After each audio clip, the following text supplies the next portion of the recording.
Welcome to the Deep Dive.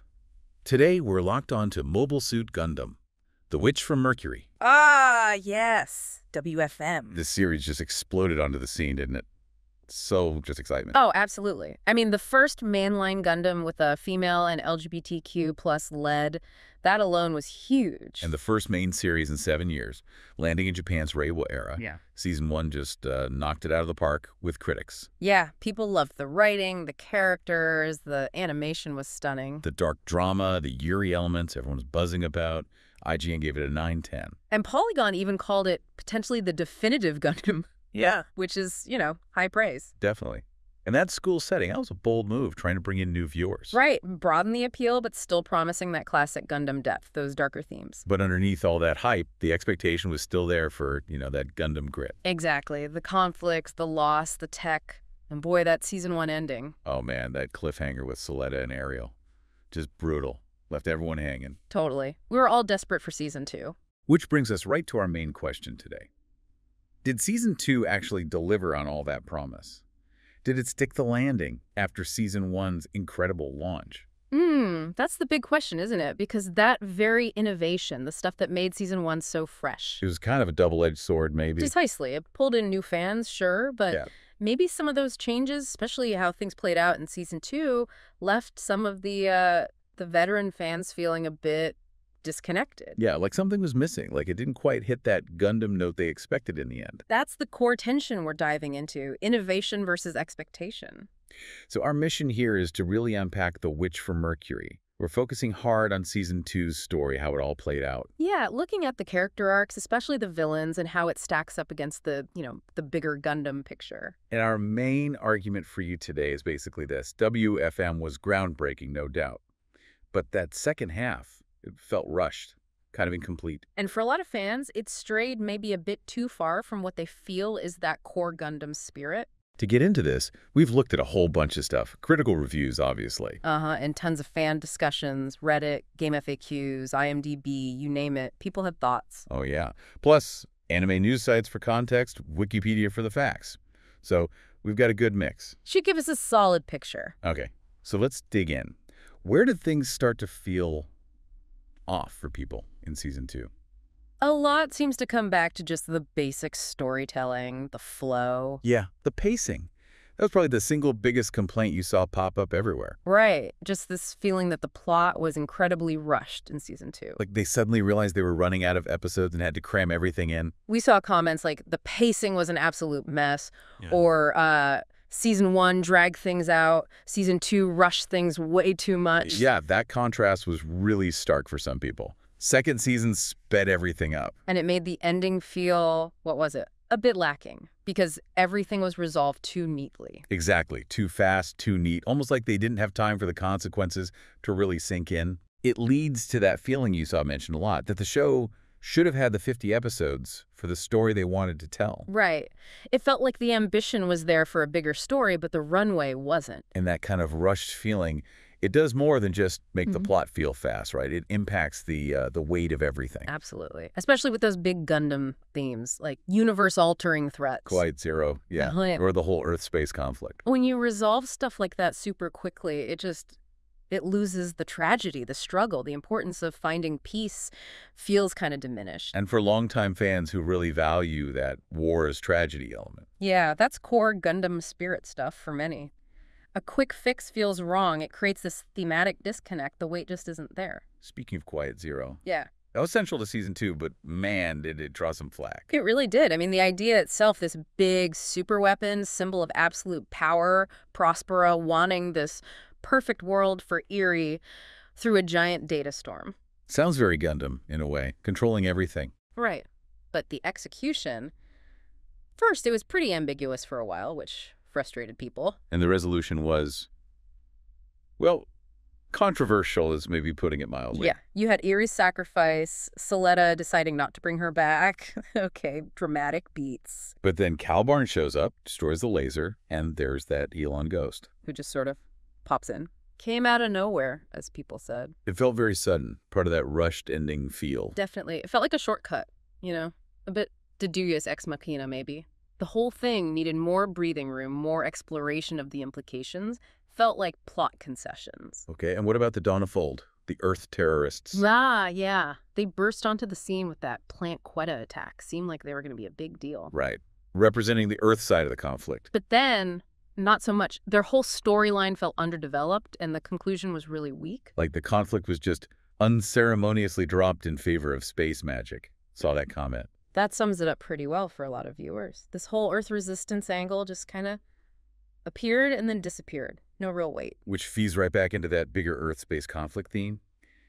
It felt undercooked. Totally undercooked. It's such a fundamental Gundam thing, but here it just simmered, never really boiled over. Miorine dissolving the Benerit group felt like a huge move, but it also felt really rushed, like you said. And did it actually fix the root problem, the systemic discrimination? Probably not. there was that criticism that Earth just ended up being a backdrop for the main character's growth. Right. Less about its own systemic issues from Spatian actions, more about, main cast self-actualization. And that superficial handling, again, makes it feel less like traditional Gundam, losing that identity. It contributes to that feeling, yeah. And then there's Astakasia itself. The school. So important in Season 1. Yeah, praised for being innovative initially, a fresh setting. But in Season 2, it felt like it lost its relevance fast.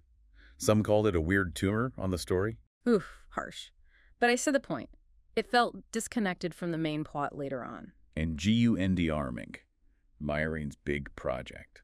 Felt completely hollow was one take, just faded into the background after being set up. People wanted more from that. Yeah, wanted to see the implications explored. So the consensus seems to be, maybe the character endings landed okay for some. But the world's ending, the resolution of these big conflicts, not so much. Felt like they prioritized the personal stories, maybe due to episode limits, and the world itself just felt like scenery. Problematic when you're trying to tackle themes like discrimination and corporate power. Which brings us neatly to the characters themselves. Because even there, things weren't straightforward. Some arcs landed better than others. Definitely. Opinions were all over the place. Let's start with Suletta. Our groundbreaking protagonist. But yeah, opinions were really divided on her journey. That's right. Her initial naivety, that sort of childlike quality, it made it hard for some people to really buy her as a Gundam protagonist, especially a pilot. Though we find out later, Prospera was manipulating her heavily, keeping her that way. Exactly. So Season 2 promised this big shift, right? Brutal confrontations, betrayals. She was supposed to grow. But did she? That seems to be the debate. Many felt her recovery was way too quick. Yeah, that the trauma didn't lead to significant, lasting changes in her behavior. People called it a colossal misstep, poorly executed. Even bland. Ouch. It's harsh. But you can see why some felt that way. They wanted a deeper transformation, maybe. But there's the other side too, right? She did confront her mom. She did face reality and lose that innocence. Absolutely. She definitely grew. The argument is more about whether that growth felt impactful enough, given the rushed pacing. Did it have time to really land and resonate? Maybe not for everyone. Okay, what about Miorine? Started as the princess, became a major player. Yeah, managing the company, trying to get Suletta away from Prospera, leading to that huge betrayal. The saving her betrayal. That caused a lot of talk. For sure. But she got criticized too. Some felt she never really apologized properly or seemed kind of apathetic towards Suletta's pain afterwards. And maybe her smarts seemed a bit diminished later on. Heard that too. Again, it feels like her potential for a really complex, nuanced arc, exploring those tough choices, might have been hampered by the time constraints and where the narrative focus went. All right, let's pivot to the villains. This seems like a major point of contention. Very mediocre, notable lack of consequences. Yeah, this was a big one, especially comparing it to other Gundam series, like you mentioned IBO, where actions have serious, often brutal consequences. So Prospera Mercury first, Ares mom. Right. Universally praised voice acting by Mamiko Noto. And her motivation all for Eri was complex, emotional. You could even see echoes of Char in her tragic backstory. But the motivation wasn't the problem people had, was it? No, not at all. It was the ending, the complete lack of accountability. Right. She causes immense suffering, manipulates everyone, thousands likely dead because of her plans, and then she basically gets away with it. People found it weird that Prospera lives, that she should have faced trial. that she gets to live peacefully with Eri and Suletta after all that. Yeah, it felt wrong to many. Forgiving this massive trauma-induced revenge plan just seemed to blur the moral lines too much. It made her less forceful as an antagonist in the end, maybe. Less impactful if there's no real reckoning. Okay, Shadiq Sanelli. Shadiq, positioned as the schemer, the strategist. Had that cool duel with Gül, orchestrated attacks. He did. But ultimately, the perception for many was more kid with delusions of grandeur than, like, a genuine threat. His plan was called Absolutely Stupid. And his downfall felt unsatisfying, boring even. Like, he lost because of artificial coincidences, not because he was truly outmaneuvered or defeated in a compelling way. So no sustained credible threat weakened his impact. Exactly. Delling Rembrandt, Miorine's dad, responsible for the Venati's incident. The inciting incident, really. Horrific stuff. But then he spends most of season 2 injured, and afterwards... The consequences felt lacking. You heard Delling should suffer more. Wasn't investigated for the massacre. Miorine dissolved the company. He supposedly faced court hearings. Right, but it's all very unclear if he faces real condemnation. He loses his empire, Miorine cuts him off, but is there justice for Venagas? It's ambiguous, at best. Feels like another instance of consequences being muted. An Elon series, or the Elons. Yeah. That whole plotline felt a bit tangled. The original Elon's goals were kind of crude or just unclear. The doubles had specific roles. Yeah, Elon 5 trying to get Ariel, etc. But people question why we didn't see more of the real personality, Elon Prime. Yeah. That felt like an underused thread, especially given Peele's whole deal. Speaking of Pale Technologies and the Space Assembly League, the corporations? Another area where consequences felt absent. Peele did horrific experiments, killed Elon 4. Talent punishment, assets sold, CEOs out of a job, and it was an AI leader all along. Yeah, Peele grade felt like a dodge. And the SAL-funded terrorists had a giant laser. But their motives, their ultimate responsibility, super unclear. Just faded out. So focusing on these corporate baddies without real accountability just kind of dilutes things. No clear big bad getting their comeuppance. Exactly. It's this pattern. Sympathetic backstories, trauma motivations, but then they shy away from showing real harsh consequences. Which blurs the morals and just doesn't satisfy that audience expectation for accountability, especially compared to iconic Gundam villains. Right. Those villains, even with tragic pasts, usually face the music in some way. Here, it felt like everyone got a pass, which diminishes their impact. This all seems to feed into this bigger discussion about the, quote, Gundam spirit. What is that for veteran fans? The million-dollar question. For many longtime fans, it boils down to certain core themes. War as tragedy is huge. Exploring why people fight, the struggle for peace, the impact of death. Exactly. Humanity in space, political intrigue, and the Gundams themselves being more than just machines, symbols, maybe of rebellion or hope, changing society. A focus on the military, the consequences of war, technology's impact. That's the traditional core, yeah. Now, WFM took a different route. The Tempest inspiration, witch trials, the GND curse. The school setting, aiming for accessibility, but with those darker twists promised. But this is where the debate kicks in.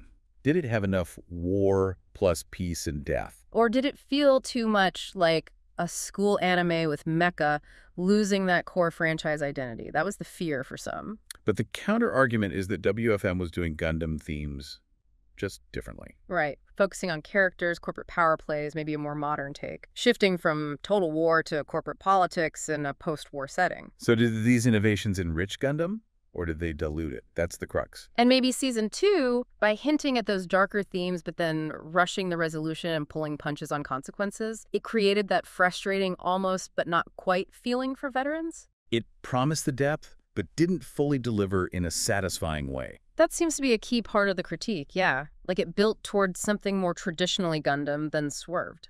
How does WFM stack up if we look at other Gundam series? Does that give us perspective? Oh, definitely. Think about Zeta Gundam. The Camille 4 relationship is incredibly powerful. It shows that intense personal drama can mesh perfectly with the big Gundam themes. Exactly. So WFM's focus on relationships wasn't the issue itself, maybe more the balance and execution alongside everything else. What about something really different, like G-Fighter Gundam? G-Fighter's interesting because it was so different, but it totally committed to its own wild identity. Right, the over-the-top martial arts thing. Yeah, and some felt WFM Season 2 maybe lacked that strong, consistent conviction in its own direction, whatever that direction was trying to be. And we keep mentioning iron-blooded orphans. Because it's such a stark contrast in terms of stakes and consequences, people point to IBO's ending brutal, tragic, but narratively complete. Actions had devastating costs. which highlights what many felt was missing in WFM's ending that sense of earned consequence. Precisely. Even look at Gundam Seed. Maybe the villains like Blue Cosmos weren't super complex. But they were memorable, right? Clear goals, big impact. Exactly. Ideological clarity, impactful actions, that stuff matters for making antagonists stick, even if they're not nuanced masterpieces. It's fascinating that some veterans even prefer something like Reconquista in G over WFM Season 2. Yeah, G-Rico is divisive, often called chaotic. But it has fans who love its unique style, its world, its music. Suggests that specific, strong elements can win people over, even if the plot is messy, perhaps more than something perceived as just bland in its execution. That's a great point. And even Build Divers. A much lighter show. Right, superficial plot in some ways, but because it connects directly to Gunpla and has lots of mecha action, some felt it was more Gundam in spirit than WFM S2. So it's not just about deep themes. Engaging with the core elements matters too. It seems the Gundam spirit is a spectrum, Maybe WFM's issue wasn't just deviating, but being inconsistent, especially with consequences. And the split between new and veteran fans suggests that spirit might be evolving anyway. Could be. What Gundam means might be changing. But things like good storytelling, characters facing consequences, thematic wait, those seem pretty timeless for the fan base. Okay, so let's wrap this up. The main critique of which, for Mercury's second season, really boils down to feeling rushed. Yeah, rushed execution, some underdeveloped characters, especially the antagonists. A big lack of consequences for those antagonists. And this perception that it diluted those traditional Gundam themes, leaving this sense of unfulfilled potential. That feeling that it needed a third season really says a lot. It does. It suggests the story they wanted to tell didn't quite fit the container they had. But we have to acknowledge the good stuff, too. Oh, for sure. The animation was gorgeous. The music slapped. Gil's character arc got a lot of praise. Definitely. And the Yuri representation was huge, a big positive step. It absolutely brought new fans into Gundam, had some really impactful moments. So it leaves this complex legacy, doesn't it? A real turning point, sparking debate about what Gundam is now. Absolutely. It highlights that tension. Yeah. How do you innovate and bring in new people without alienating the old guard? It's tough. WFM succeeded commercially, brought in new blood. That's undeniable. But the questions about Season 2's depth, its Gundam spirit, that's going to linger and shape how it's viewed long term. So ultimately, WFM is this really interesting case study in how you evolve a franchise. Yeah, shows that new ideas are great, they attract attention. But if the storytelling feels flawed, or it feels like you're losing the core soul of the thing. You risk pushing away the dedicated fans. It opened doors, started conversations, definitely. But maybe it's also a reminder of that delicate balance, a bit of a what might have been situation. Well put. And that leaves us, and you the listener, with a final thought to chew on. Right. With anime changing, audiences changing. What really is the core spirit of a huge franchise like Gundam today? Is it sticking to the old tropes? Or is it the courage to try new things, explore new ground, even if it ends up being, well, divisive? Something which, for Mercury, definitely made us all think. Yes.